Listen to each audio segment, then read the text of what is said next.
Hey, good afternoon, and welcome to this week's edition of Game Changers. This week I have a special guest, Arti Maturzo, sorry, I always butchered, who is the Chief Medical Officer for CCS, who is a groundbreaking company that's doing a lot of great research and work in a space that she will give us a little highlight on. So without further ado, let me introduce Arti. And, Arti, tell us a little bit about yourself and how we know each other and kind of your background and where you're at now and some of the things you're working on. Right.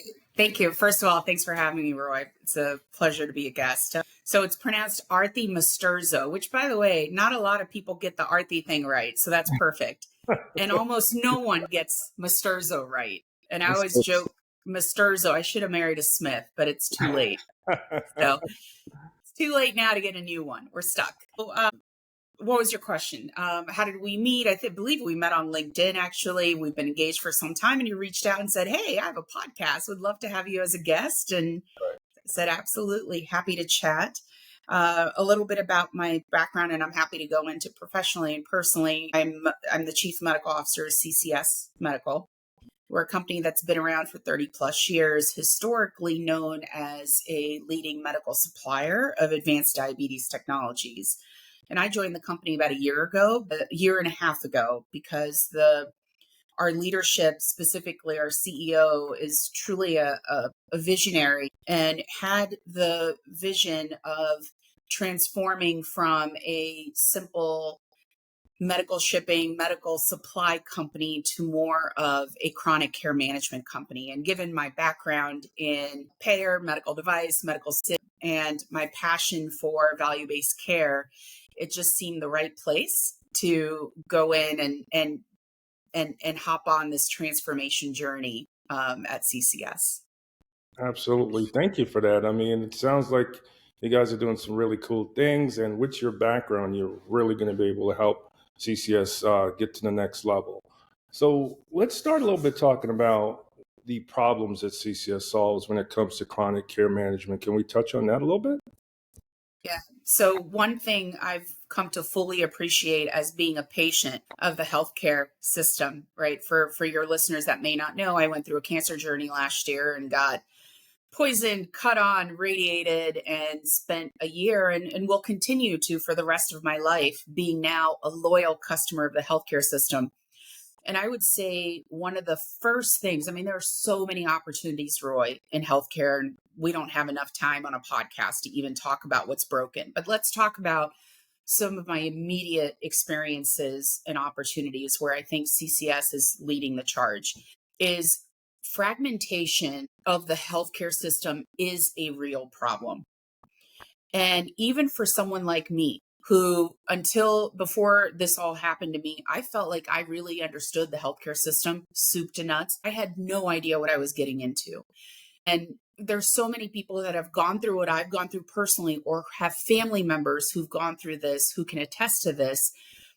The system is not built around you. It's built in this very fragmented, siloed way with everyone who has competing priorities and competing incentives, and they're not always working for you. And also, I would say that the systems which then support all of those disparate parts are also not working for you. So your cancer doc is not talking to your primary care doc, is not talking to your physical therapist, isn't talking to your nutritionist, and it's very siloed. And then comes the insurance company, and you're getting all these EOBs in the mail, and you have no idea, copays. It's just too much. And so I would say the biggest thing, the first thing that got me excited about coming to CCS was the opportunity to defragment care. And so what I mean by that is we right now are one of the leading providers of continuous glucose monitors and insulin pumps in the country, right? Our patients that we serve are Medicare beneficiaries, they're members of commercial plans, they're members of Medicare Advantage plans, some of them are members of large employers, but they have a stickiness with us that is tangible. we touch these patients anywhere from, 8 to 10 times in a year. Wow. And they stay loyal to us and they stay with us for over 4 years. And so when we set out to understand this patient population, we did a survey. We did a third-party survey, consumer survey, because we wanted to test our hypothesis. And what we learned is over 40% of them said they never got the education in diabetes and support that they felt was necessary to actually take care of themselves. Yes. And these are folks that are using expensive continuous glucose monitors. Wow. So you're telling me we just shipped a bunch of devices and they don't know how to take care of themselves. This doesn't make any sense, right? It's like shipping me chemotherapy drugs and saying, here you go, Arti, go ahead and take this regimen and your cancer will be gone. It makes no sense, right? And then what I thought was really a delight, frankly, for me, was that over 90% of them said that they consider a supplier like us as a critical member of their care team. So to your original question, what do we solve? The first thing is we are solving for the problem of need, where patients are saying we're not getting the necessary education support that we need. Problem number 2 is defragmentation and trying to build these disparate parts together, because patients are saying, hey, CCS, we trust you to actually touch base with us in between doctor's visits, and we consider you a critical member of our care team. So the answer is pretty simple. What we did is we developed a solution on an existing trusting relationship with our patients. We already communicate with them. They already trust us. We know they need the help. We know that they'll take it from us. Now, what are we going to do? So I would say the secret sauce is pretty simple. Patients at the center. We already have a relationship with them. We get our referrals from their doctors. Mm-hmm. So now their doctors are not marginalized and floating out there. And then guess who pays us? The insurance company. That's right. So we are effectively the glue for that patient between provider, insurance company, and us. And so what that does is then allows us to create a village, an ecosystem around that patient. And so now, in addition to a supply, they also then get personalized education, coaching. They also then get, screening for social determinants of health and addressing gaps in care, connected devices, like really just instead of shipping a box at their home and saying good luck, this is you have diabetes that is severe enough that you need a CGM, and we're going to give you everything that you need to thrive. It's a long-winded answer to your question, but you can tell I feel passionate about it because it's so simple. It's like, why hasn't somebody done this already? Exactly. Common sense. And sometimes common sense escapes most places and people. But thank you for that. That's a great answer. So getting a little personal as far as your experience. So you openly shared about your journey as a patient, given your breast cancer diagnosis. How has that changed how you view the U.S. healthcare system and how and your work for patients living with diabetes, specifically at CCS? So unfortunately, I'm not the only one, right, Roy? It's with breast cancer, 1 in 8 women. My guess is that number is probably increasing, is the gut feeling that I have because I'm meeting so many other women who are diagnosed, is that many of us that have gone through the journey have felt in especially if you're in healthcare, you can't help but to feel transformed. Yeah. Because what you read about now just became real. So all the things that I talked about, patient advocacy, patient communication, data, how doctors use data, human touch, all of these things, I can't even begin to tell you just how profound of a wake-up call all of this is. Yeah. And so if I'm to categorize, in addition to the silos and fragmentation in care, what I talk to my leadership team about at CCS, and as we think about the strategy and where we're heading, is that we have to step up and do more to advocate for these patients because they don't know what they don't know. I thought I knew what I didn't know until you actually go through it and you're like, wow, this is odd. This is not this isn't set up the way it should be. And so I would say that specifically to your question on how this informs what we do at CCS is that a digital solution is not the answer, Mm, especially with the chronic condition. When you have something that somebody's going to live with for the rest of their lives, it is the human component, the human touch is critical.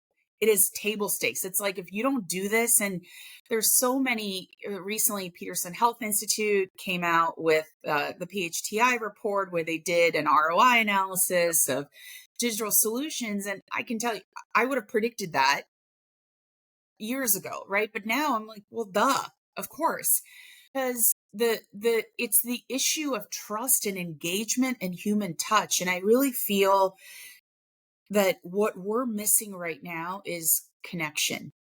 And absolutely. it's not just connection between us and the patient, but it's connection between the patient and their healthcare providers. And for me, in a cancer journey, I was very, very lucky because I practiced in this community. And so, in many ways, I was treated as got the white glove experience where doctors didn't turn their backs to me and type on the screen. But I can tell you that happens, Mm, right?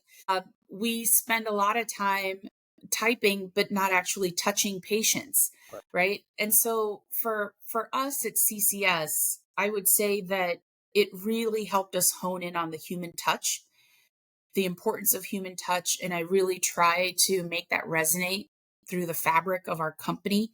Is that digital is great.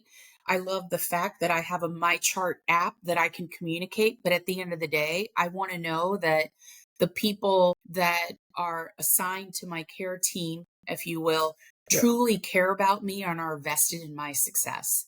The reality is that physicians are burned out.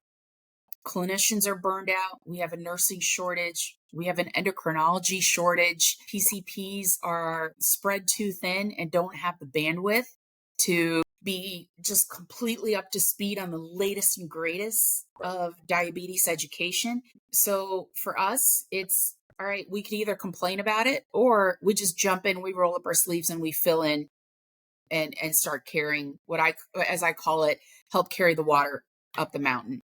that's right. And that's really about plugging in where physicians don't have the ability to, is to be an extension of the physician where they need the help, to come in where they have nursing shortages or high nurse turnover, to have our clinical field folks come in and provide evidence-based education that is not promotional, not device related, but really just about helping everyone kind of come together and do the best we can. It'll never be perfect, but we can definitely do better. Absolutely. I strongly agree. And I do believe that it takes a village. Yeah, Being that I'm on the technology side, I completely understand. The digital and technology pieces they're tools, obviously, but there's that's no right. replacement for engagement and the human touch, especially in the medical field. I mean, it's so important and so significant. So you're spot on with that. So going back to CCS, so how is CCS leveraging AI to support patients living with chronic diseases? So you're probably, I imagine you're asking that because you've been following our social media and press releases, and it's a great question. And I was on a panel a few months ago talking about AI and healthcare, and it's the future is going to be people who use AI and people who don't. And there's going to be at some point where using machine learning is and AI is going to be the standard of care because it truly is going to drive a lot of intelligence in terms of how we care for people, the efficiency with which we do it, with the accuracy, etc. Now, that being said, there's also a lot of scary parts of AI, and you hear where's so I think AI is an extremely powerful tool. It's all about how you leverage it, right? And in the right ways and in the right context with the clinicians at the helm and making sure that everybody's on the same page, I think it's a really, really powerful tool. CCS is utilizing AI in many ways. I would say the most impactful way that we as a company today have leveraged AI, because this is just the tip of the mountain, really, in terms of where we're headed. And I encourage you to meet our CTO at one point. He's brilliant and he's amazing. He's leading the charge and really forcing us to look at our business. But for me, what I'm passionate about, obviously, in my role, is how do we drive clinical outcomes? How do we make people healthier? How do we reduce total cost of care? How do we improve the experience? How do we reduce waste? And I use the analogy with my leadership team. The most expensive drug in the patient's home is the one that sits in the medicine cabinet and doesn't get taken. And so the first and most profound way, and I would say innovative way, especially as a supply company, is we are the first to come to market with a AI generative model that predicts adherence with continuous glucose monitors. So we've built a predictive model that's over 86% accurate, which will tell us 90 days in advance if, let's say, you're getting a continuous glucose monitor through CCS. We know 90 days in advance if you're going to start lapsing on your ordering, or if you're just going to fall off completely. And having come from the health insurance side, you can have a predictive model. But what good is a predictive model if you actually can't take action and do something about it? So then what we did is we hired to come in and not just help us build out the model, but then actually build out interventions. And we tested those interventions. So then what we did is we used proprietary data with, as I call it, it's like the Bush's baked beans recipe. I can't tell you what's in it. I think probably only Richard knows to this point, but we essentially created a proprietary algorithm using very different parts of data sources. Yeah. And we created personas. And then based on those personas, then we created hyper-personalized interventions, and we tested those interventions through those personas. Got it. And in some cases, it didn't work. And in other cases, it worked great. And so what we did is we essentially have come out now with a super accurate predictive model on adherence and then hyper-personalized interventions that we tested. So now we know, Roy, what's going to work for you and what's not.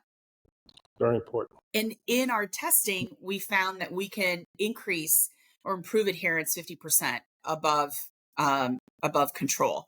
So again, it's the tip of the iceberg, right? We're constantly looking at how we utilize data, but for me, that's really exciting because there's research out there and it's validated, right? That you can get these devices, but if you stop using them and they sit on the shelf, you've wasted up to $2,200 and you never gained the benefit of actually being on a continuous glucose monitor. The whole point is to lower your A1C. It's to keep you out of the hospital, to keep you away from ERs, to improve your quality of life. So what you did by paying, if I put my insurance company hat on, is I paid for these devices. I spent thousands of dollars and got absolutely no benefit. Yeah. That makes no sense whatsoever. So it sounds like you guys are putting together a really great solution that has the data and you're leveraging those insights from the data, which is important. So doing the prediction obviously is fantastic. Have you guys thought about maybe getting to that prescriptive level? So one step beyond predicting, so where you can actually make recommendations from those data and insights.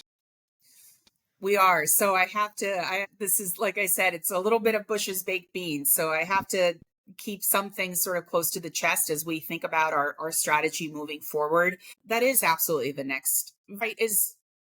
There's adherence, but then there's all of these other things that go into it. So we have invested in a population health platform that we currently use, which allows us to process data and be able to actually identify who's at high clinical risk, who's at moderate clinical risk, and low clinical risk. Think about, to me, it's like, you ever watch Transformers? It was Transformers 2. where Optimus Prime is like completely beat up and he's like dying, and they take him to the plane graveyard and they latch him on with all these different things, and all of a sudden he can fly and do all these things, right? Yeah. Is that's how I think about all the capabilities that we're building on at CCS, is other than the Optimus Prime dying part, but you know what I mean, is Absolutely. that we take these baseline capabilities, right? We were already, I think, one of the most clinically focused medical supply companies out there. Now we've added on not just an adherence predictive model and keeping folks on therapy so they can get the clinical benefit and we can reduce total cost of care for Medicare beneficiaries and insurance companies for their members and employers, but then created this living connected solution to provide a clinical solution to address all their holistic needs. Then it's all right, now how do we predict clinical risk? Right. And can I identify who's at risk for higher hospitalizations? Who's at higher risk for this? And what kind of data inputs do we need to make those decisions? And then to your point, arm our clinicians, right? So we have a large clinical team here in our CCS health division, is then arm with that clinical team with the insights that they need so that they can then customize the experience. So if you and I both have diabetes, we both have an insulin pump and a continuous glucose monitor, that doesn't still make us the same. Right. Right? Our needs are going to be different. Our social determinants of health needs might be different. Our gaps in care. You may be much more compliant with getting your diabetic foot exam and your retinal screening and your kidney screening, and I may just not care about my health. And so the engagement's going to be very different between the two of us. And so arming our clinicians with insights and then allowing them to be able to practice top of their license and to be able to flex and customize that human touch is really what I'm excited about getting to. That's very exciting, and it sounds like you guys have really put some thought into this, and you've got a really great plan going forward. So jumping back to, I guess, two patients living with diabetes, what innovations for patients living with diabetes hold the most hope in the next 5 years? Would you say? Well, the new class of medications are amazing. People, it's weird. It's odd to think that all of this media coverage and social media coverage on GLP-1s, for instance, the first GLP-1 came out in 2005. I had heard about GLP-1s in 1990 when I first started medical school. And I remember us getting a lecture during morning rounds about research that's being done on a new drug that will solve this problem of not just blood sugars, but hunger. And it was really exciting. SGL2.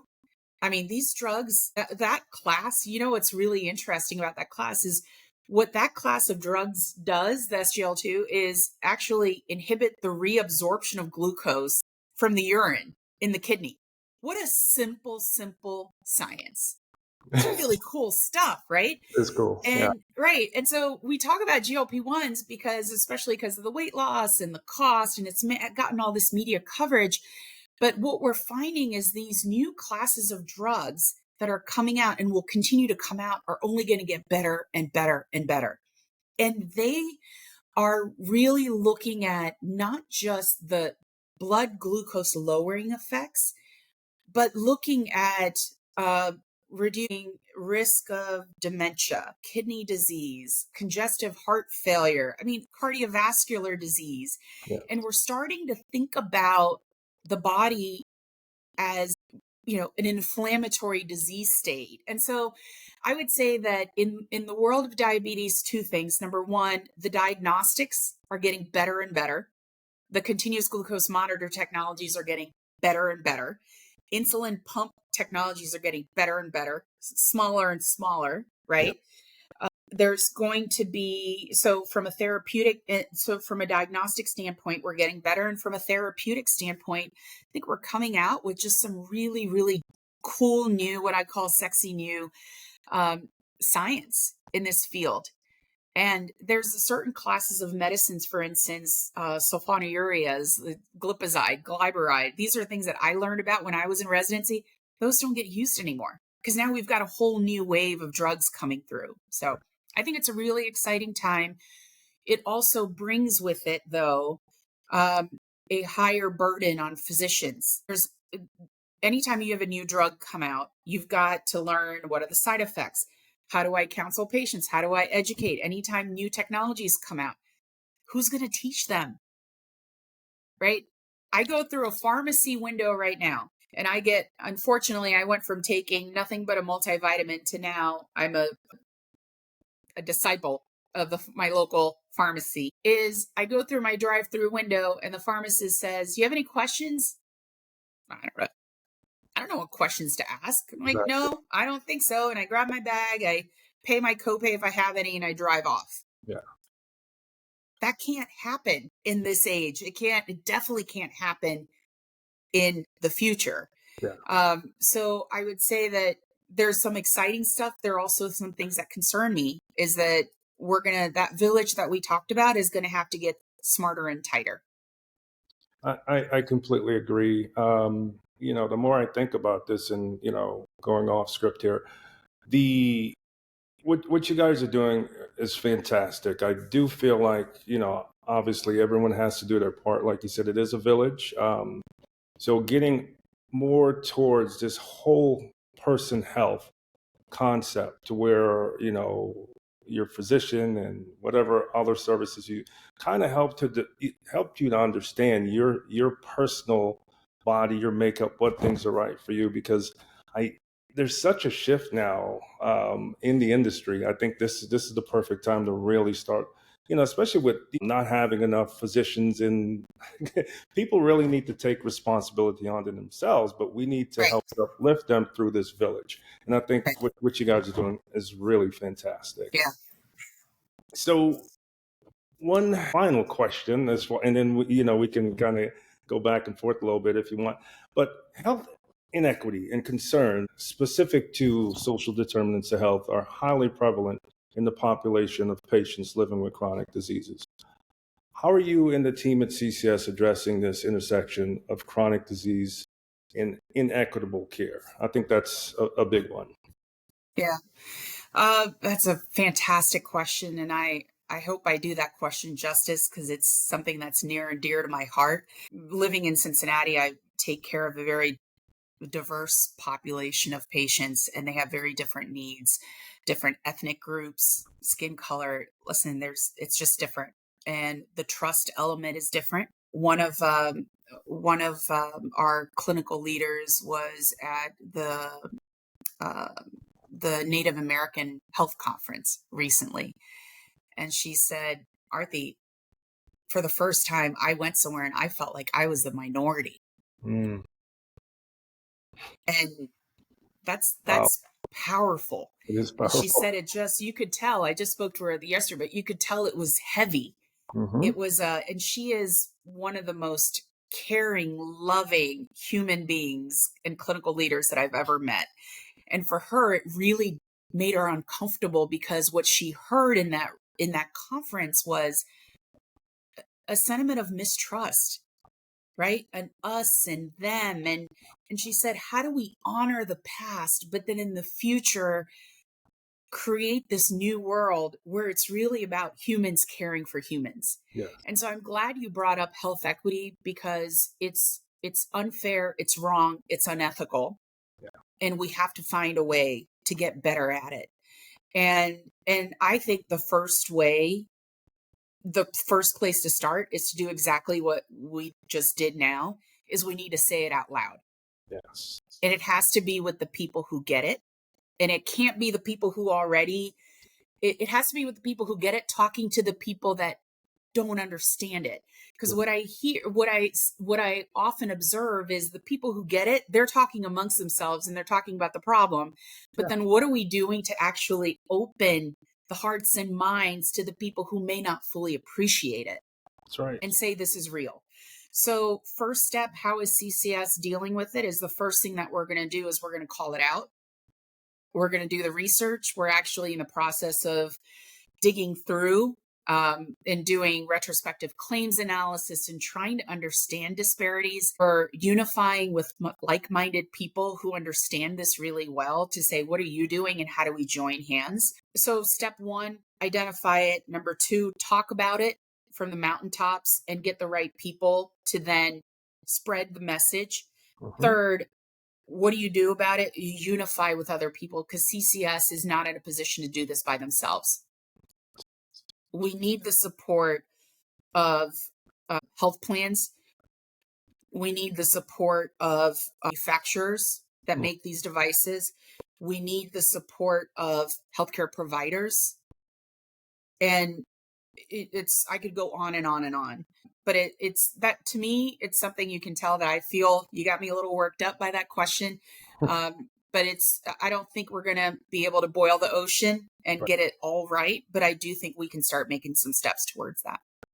Absolutely. And, hopefully this podcast reaches folks in the audience within these, these industries, spaces, for the providers, manufacturers, that will understand that and will, take it up as a challenge and do their part as well. I think it's very important that we have these conversations and discussions, and you articulating your point of view and your passion for the industry and some of the changes that should come, or we're looking forward to coming, I think is important as well. So this platform is for that, and I think what you've contributed today is, very well received, and I think folks will really appreciate that. So, Thank you.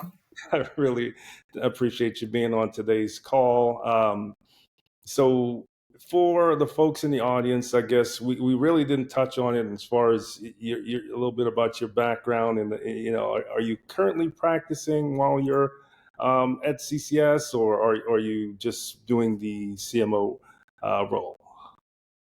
I don't practice as much as I used to, but I still see patients. Okay. I'd love to say I see patients every single day, because that is a different experience. Yeah. But it's hard to do that while you're also leading the work initiatives that I'm leading. But I do still see patients. In fact, I went to the clinic yesterday, and I share those stories internally. Here's a patient that I saw, because it makes it real, right? And until somebody tells me I can, I'll continue to do that, because to me, it's not only my muse, but two, it's a constant reminder to not forget what it's like at the front line. Absolutely. I think too many people create wonderful ideas in their heads, and then they forget that at the end of the day, care delivery happens between those clinicians, that sacred bond. And our job is to not marginalize and separate that bond. But our job as a healthcare community should be to nurture and bring those connections closer together. Absolutely. I mean, I knew the answer to that, but I wanted the folks to know that you were still connected, tapped into the vein, and had your connections and feelings as far as the care that's going on. And it's great to hear that. And thank you so much, Arti, for being on the podcast today. We really appreciate your insights. And it's, any closing thoughts you want to leave with before we close today? No, I think we covered it. Change doesn't happen all at once, right? Agreed. A little bit at a time, and you just have to decide it has to change, and then like-minded people come together and they make it happen. Absolutely. I mean, I'm glad to have met you, and now you and I are and then you're gonna carry it forward, and they'll carry it forward, and that's how we do it. It takes a village. That's right. It takes a village. So we will close on that. Thank you so much again. For the folks in the audience, thank you for joining the podcast today and listening in. I will be sure to like and subscribe for further podcasts in the future on healthcare and technology. So thank you, Arti, today, and have a good one. We'll talk soon. Thank you. Thanks for having me.